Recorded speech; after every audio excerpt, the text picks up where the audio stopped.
Baik, Assalamualaikum warahmatullahi wabarakatuh. Nah, setelah tadi kita membahas tentang materi terkait subgrup normal, di sini kami akan menjelaskan juga contoh soal dan pembahasan dari subgrup normal.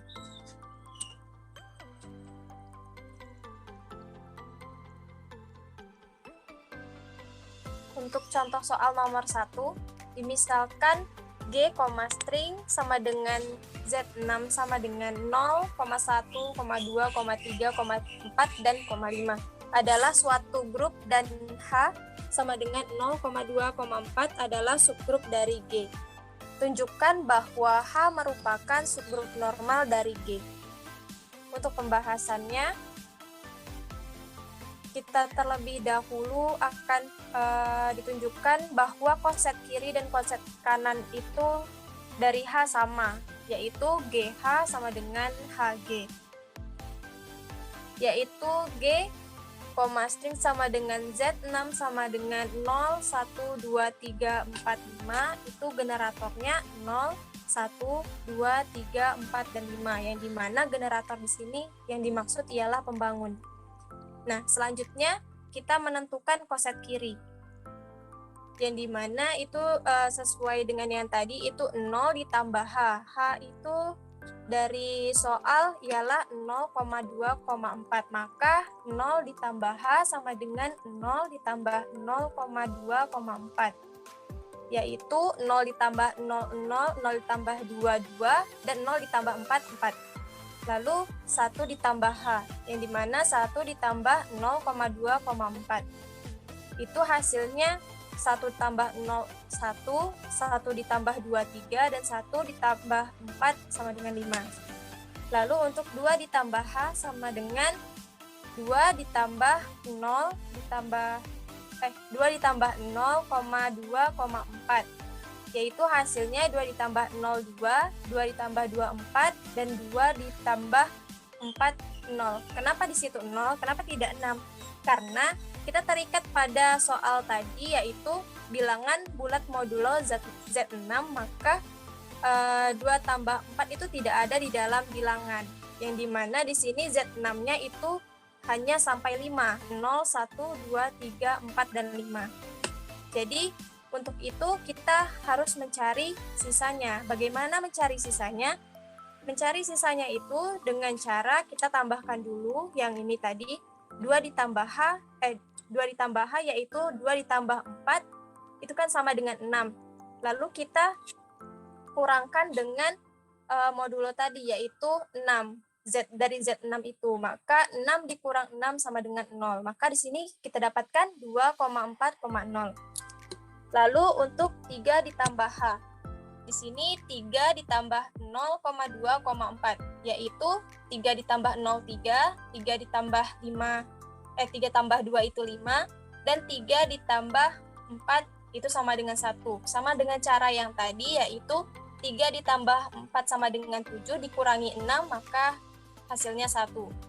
Lalu untuk 4 ditambah H, itu sama dengan 4 ditambah 0,2,4.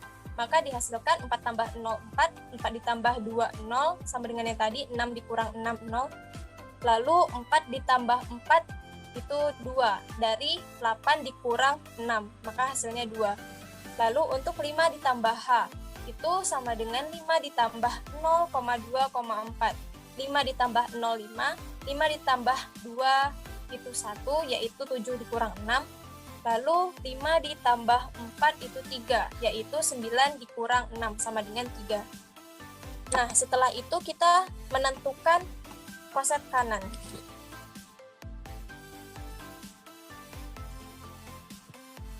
Nah, untuk menentukan koset kanan tadi itu sama aja, cuma ini kebalikannya. Yang tadi 0 ditambah H, sekarang H ditambah 0.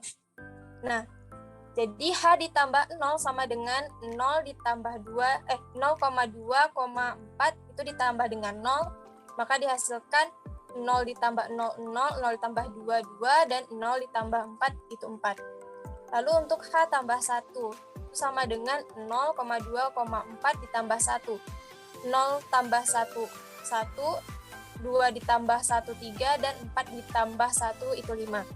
Lalu untuk H ditambah 2, yaitu 0,2,4 ditambah 2.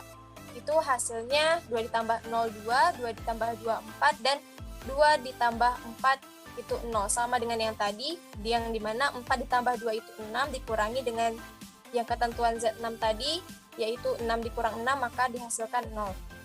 Lalu untuk H ditambah 3, itu sama dengan 0,2,4 ditambah 3.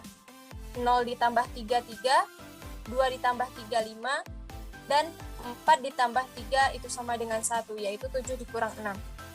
Lalu H ditambah 4, yaitu 0,2,4 ditambah 4. 4 ditambah 0, 4, 4 ditambah 2 sama dengan 0, yaitu 6 dikurang 6. Lalu 4 ditambah 4 sama dengan 2, yaitu 8 dikurang 6. Lalu H ditambah 5, 0,2,4 ditambah 5, yaitu 5 ditambah 0, 5, 5 ditambah 2 itu 1, 7 kurang 6 itu sama dengan 1. Lalu 5 ditambah 4 itu sama dengan 3, yaitu 9 dikurang 6 sama dengan 3. Nah, dari kedua tersebut didapatkan koset kiri dan koset kanan itu sama. Maka kesimpulannya itu koset kiri sama dengan koset kanan. Sehingga subgrup dari H, yaitu 0,2,4, merupakan subgrup normal. Baik, selanjutnya akan dijelaskan oleh Juli Haryani. Baik, sebelum kita masuk ke contoh soal nomor 2, di sini ada langkah-langkah untuk menyelidiki apakah subhimpunan merupakan subgrup normal atau bukan. Nah, jadi di sini kita ada 3 langkah, di mana subhimpunan itu merupakan subhimpunan N subset G merupakan subgrup normal di grup G jika memenuhi 3 hal. Yang pertama, yaitu N tidak sama dengan himpunan kosong. Jadi pada yang pertama ini, untuk setiap anggota pada N itu tidak ada himpunan kosong. Jadi dia semuanya berisi. Yang kedua, untuk setiap M, N merupakan elemen dari N yang berlaku M, N inverse elemen N. Dan yang ketiga, untuk setiap G elemen G dan untuk setiap N elemen N, maka akan berlaku Gn G inverse elemen N. Untuk lebih memahami daripada langkah-langkah 3 ini, kita masuk ke contoh soal yang kedua. Nah, selidiki apakah himpunan N berbentuk matriks ya, di mana nilainya itu ada 1, 0, N1, di mana N ini merupakan elemen dari bilangan real dan merupakan subgrup normal dari T, di mana T itu himpunannya ialah A, 0, B, C, di mana A, B, C itu elemen real dan AC tidak sama dengan 0. Jadi A dikali C tidak sama dia dengan 0 terhadap operasi perkalian matriks. Nah, di sini kita akan menyelidiki apakah himpunan dari N ini merupakan subgrup normal dari T. Nah, tadi langkah pertama kita akan menyelidiki apakah N tidak sama dengan himpunan kosong. Nah, pada tahap pertama ini kita lihat bahwa untuk N itu tidak ada himpunan yang kosong, semuanya berisi. Jadi ada 1, 0, N, dan 1. Maka dari itu, N merupakan elemen dari N. Lanjut, yang kedua, untuk setiap 10x1 dikali 10y1 elemen N, maka berlaku. Nah, untuk tadi kan ini N ya, ini T. Untuk N dan T itu berlaku sama dengan N T inverse. Maka di sini T-nya kita inversekan. Sehingga inverse dari 10y1 itu kan merupakan di mana inverse itu merupakan dihasilkan dari determinan dikali dengan adjoinnya. Jadi Inverse dari 1, 0, Y1 itu kita dapatkan 1/1 kurang 0. 1 kurang 0 itu kan 1. Dan adjoinnya itu 1, 0, min Y1. Nah, pada operasi ini kita kalikan terlebih dahulu yang di sisi sebelah kanan untuk mempermudah kita. Nah, kita kalikan ke dalam 1 kali 1 itu 1, kita bagi dengan 1 maka hasilnya 1. Kemudian 1 dikali 0 itu 0, dibagi 1 itu hasilnya 0. Lalu 1 dikali min Y itu min Y per 1 maka hasilnya min Y. Lalu 1 dikali 1 dibagi 1 ialah 1. Sehingga kita dapatlah ini untuk matriks yang sebelah sisi kanan, yaitu 1, 0, min Y, 1. Nah, kemudian kita kalikan dengan 1, 0, X 1, sehingga kita dapatkan 1, 0, X min Y1. Nah, dari mana ini? Cara pengaliannya pasti kalian sudah pernah belajar perkalian dalam matriks, di mana baris kita kalikan dengan kolom.